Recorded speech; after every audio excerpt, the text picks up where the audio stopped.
네, 앞서 충주국과의 연결 과정에서 다소 매끄럽지 못한 진행이 있었습니다. 시청자 여러분들께 양해의 말씀 드립니다. 다음 소식입니다. SNS 단체 대화방에서 불법 촬영물을 유포하거나 성희롱 발언들이 오가서 물의를 빚는 일이 끊이지 않고 있습니다. 최근 청주에서만 대학교 두 곳에서 단체 대화방의 부적절한 발언이 폭로되면서 비판 여론이 거셌는데요. 이 단체 대화방이 어쩌다 범죄의 장이 됐는지, 그리고 실제 처벌까지 이루어질 수는 있는지 짚어봤습니다. 오늘날 이유진 기자입니다.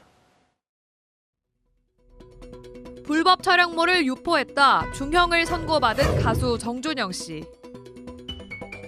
카카오톡 내용 전부 사실입니까? 피해자들한테 하실 말씀 없으십니까? 가수 승리 씨를 포함해 여러 유명 연예인들도 연루돼 충격을 줬습니다. 이들이 불법 촬영물을 공유한 공간은 SNS 단체 대화방이었습니다.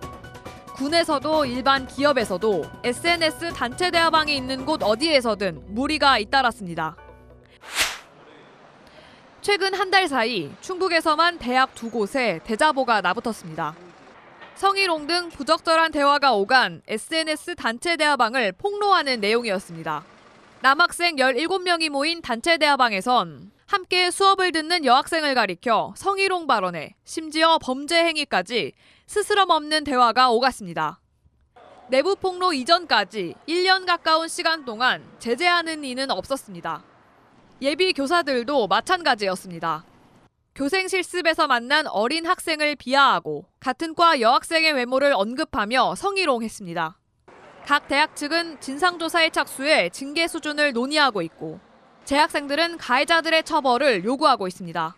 수치심이 또 들기도 하고 또 이제 불편할 수도 있으니까 제가 생각했을 때는 뭐 지금 나와 있는 것처럼 그냥 퇴학이 맞다고 저는 생각을 합니다. 모르는 사람들을 저렇게 자기들끼리 평가하고 그러는 것 자체가 그냥 같은 학교 학생으로서 부끄럽고 좀 대화 내용이 너무 수준이 낮지 않나.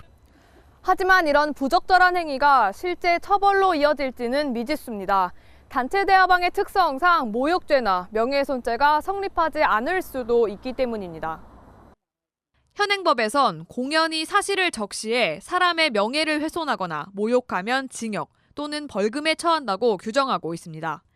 모욕과 명예훼손 두 죄목 모두 특정성과 공연성, 즉 피해자가 특정돼야 하고 불특정 다수에게 타인을 비방하는 내용이 적시돼야 한다는 조건이 붙습니다. 하지만 SNS 단체 대화방 특성상 사적인 성격이 강한 데다 내부 고발이 있기 전엔 공공연하게 드러나지 않는 점에서 처벌이 어려울 수 있습니다. 내부적으로 정보를 흘려주는 사람들이 있을 경우에 사람들이 알게 될 경우가 많죠. 최근 판례는 전파 가능성을 좀 폭넓게 인정하고 있어요. 그래서 이렇게 무한히 전파될 수 있는 이런 SNS의 특성을 인터넷 게시판에도 갑론을박이 이어지고 있습니다. 문제의 발언을 범죄로 규정하지 않고 옹호하는 듯한 입장도 적지 않습니다. 그러나 전문가들은 처벌 여부와 관계없이 엄연한 범죄라고 입을 모읍니다. 처벌하기는 좀 어려운 면이 있기는 합니다. 그렇지만 이 행위 자체는 성범죄이고 일상생활을 편안하게 할 수 없다라는 게 제일 문제예요. 또 단체 대화방이 아니더라도 부적절한 발언 자체가 타인에게 피해를 줄 수 있다는 기본적인 인식이 필요하다고 강조합니다.